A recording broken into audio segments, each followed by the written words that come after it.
Do you have any guidance around taking notes from books and lectures? Yeah, no problem. Like, don't be taking notes during the lecture exactly, because then you're not listening to the lecture.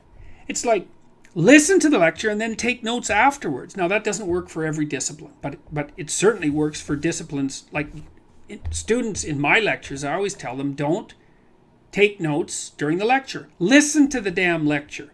You can take notes afterwards, because what that does is force you to practice remembering. And then with regards to books, it's like, read, don't highlight, don't underline. Like that, I think that's just rubbish. I think it's pseudo work. Read a couple of paragraphs or maybe an essay, something like that, depending on the density of the book.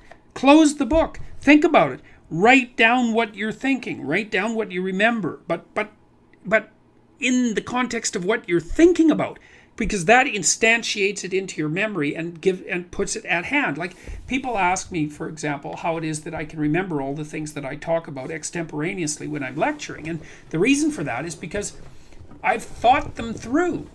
I read them and I think, oh, okay, well, that's an interesting idea. How does it relate to all these other ideas that I know?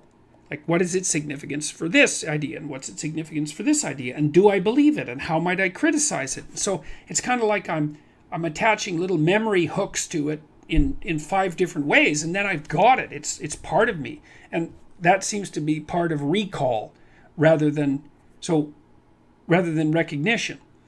And recall is the spontaneous act of remembering something complex. And when you recall something, you're actually practicing remembering it.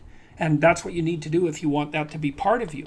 So I would say, separate out the function of reading and note-taking. So read, think, write. Or read, write, think. Because the last 2 things are quite similar. But don't read the book and then read a sentence and then write down that sentence. That's not helpful. You could read the sentence, close the book, and then reformulate the sentence so that now it's your sentence, man. Then you'll remember it. Then you'll understand it. That works really well.